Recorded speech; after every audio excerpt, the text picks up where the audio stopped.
Hi, my name's Phil. I like talking about politics, and in this video, in the context of discussing who might take over from Boris Johnson later this year, I want to consider how the latest scandal concerning Foreign Secretary Liz Truss might indicate that she has exactly the same weakness that is costing Boris Johnson his credibility, albeit maybe on a smaller scale. But first, if you'd like to be notified of daily news and politics, please subscribe to the channel and click the bell notification icon. So, for those who don't know, a story broke recently on Sunday of how Liz Truss, as International Trade Minister at the time, needed a lunch meeting with a US trade envoy, but insisted on a very expensive restaurant owned by a Conservative Party donor. This was all at the taxpayer's expense, of course, official government business. Essentially, Truss wanted to book the lunch at the opulent 5 Hertford Street. The cost would have been £3,000. For one lunch. Actually, a little aside here, £3,000 for a lunch with a US trade envoy. And what benefit would we have had out of this, no matter what the lunch cost? Because as I speak now, people are still anguishing in the steel industry over the fact that the US has dropped the steel and aluminium tariffs for the EU, but not the UK. What have we actually got from this? But never mind. There was a lunch, and fine, you'd have a lunch.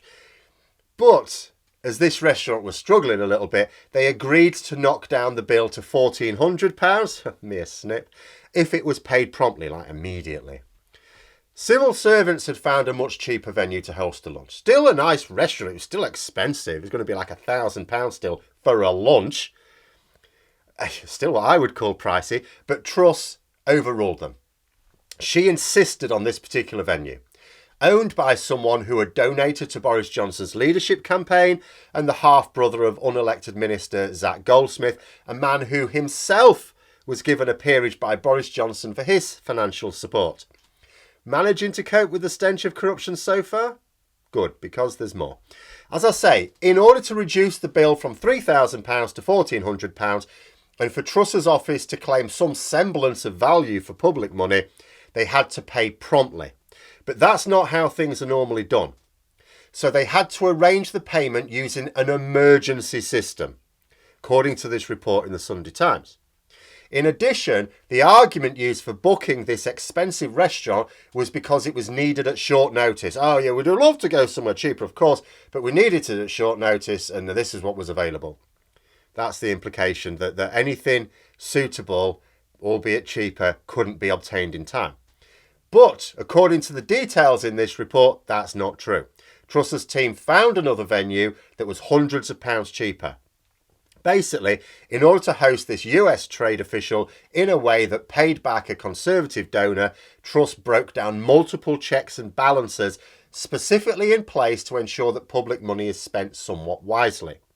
She battered away concerns that the venue she wanted was host to a lot of Conservative Party events, and actually maybe a non-partisan venue would be better. You know, that it was much more expensive than other venues, which would have been perfectly fine even for a very senior United States official.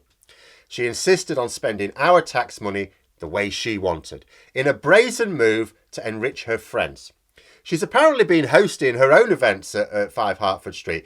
I'd seen reports some time ago, I think I might have even mentioned some time ago, that she's been wining and dining Tory MPs in order to get their support ahead of a likely leadership contest this year.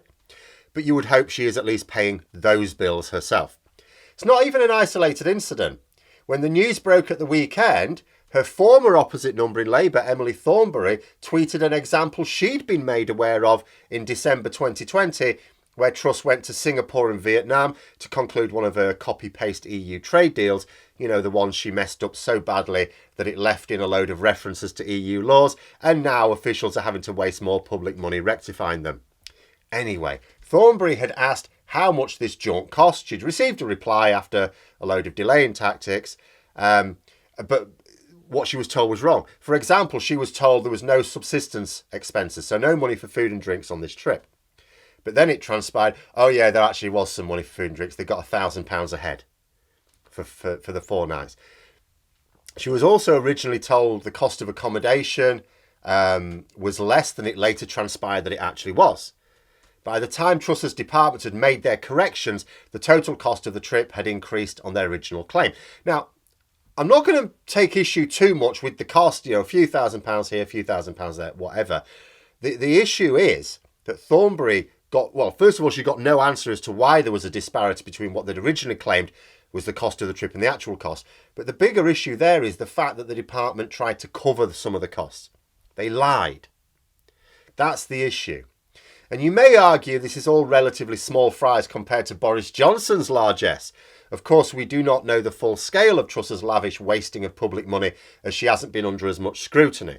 Obviously, this would change if she became Prime Minister.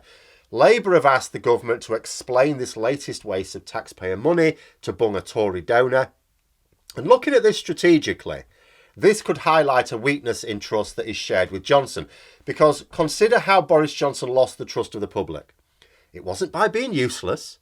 He was useless all through 2020 and 2021. He was useless as London Mayor. But he only lost public trust in a big way a few months ago. It was because he put himself above others and was seen to do so. His appeal was based on this mirage of Boris Johnson, man of the people. Hide away the Boris Johnson that burns £50 notes in front of homeless people or thinks that a wage 5 times the national average is not fit to live on. No, Boris Johnson, man of the people, would never be seen saying that the working classes are all criminals, as he did before he became Boris Johnson, man of the people. No, he's just this affable fella down the pub. Of course you'd vote for him. But then the public saw Boris Johnson, man who tells people they can't say goodbye to dying loved ones whilst he hosts parties in Downing Street. Or Boris Johnson, who pulls strings to get his corrupt mates off when they've been found to be abusing their public position for profit. Or Boris Johnson, the man who wanted someone else to pay for his gold wallpaper. Sort of blows a hole in the man of the people vibe when you are behaving more like a king than the bloke down the pub. What we have here is the same behaviour from Truss, because the episode didn't just show that Truss was willing to funnel public money into the hands of party and personal patrons, but that she would do so even against significant objections. She behaved less like a public servant and more like someone who thought of this public money as her personal money to do as she wished. Other ministers, even corrupt ones, might proceed with a little more caution, not Truss. And thinking strategically, this might be the opening that Labour needs should she replace Johnson. Because right now, of the two main challengers to Johnson, you got Sunak and you got Truss. Now, I'm not saying his successor is definitely one of these two. We don't know how the fortunes of various challengers will be shaped over the time that Johnson is still allowed to remain in office. It could still be a long time before he's removed. And the opinion of Tory MPs and party members may change amongst a number of possible contenders. Tory MPs may want to wait until after the elections in May at least. Who knows what will have happened to Sunak and Truss's fortunes then. But right now, the most likely are Truss and Sunak. It's been suggested that Labour would probably prefer Rishi Sunak. Nothing to do with which one might be better for the country. Let's be under no illusions that things might improve when Johnson goes. They won't. They'll stay the same. It's the same people behind the same decisions, and so we'll get the same results until this government is removed completely. But Sunak would probably be easier to attack than Truss right now. In order to take Sunak down, you attack his handling of the economy. This is relatively straightforward because, as I shall be discussing later, the UK is currently suffering from having no economic strategy according to a whole range of top economists, and the results are evident. Truss is different. She's just as useless, perhaps even more so. Her work on the post-Brexit trade deals are comical. But as we all know, Labour are limited in how they can attack that, and the public at large aren't aware of just how bad these trade deals are. So it'll be difficult to attack Truss's record without reopening the divisions over Brexit again, something that, rightly or wrongly, Labour are strategically opposed to. So they will need another line of attack. And Truss's cavalier, frankly lavish attitude to spending our tax money at a time when people are really feeling the squeeze from rising taxes, rising food prices, energy and fuel bills and stagnating wages, that could be a powerful opening. Because it's one thing if you sort of say, you show government expenses and it's like, it costs this amount and this amount and this amount. And most people, most of the time, will go, things cost money, don't they?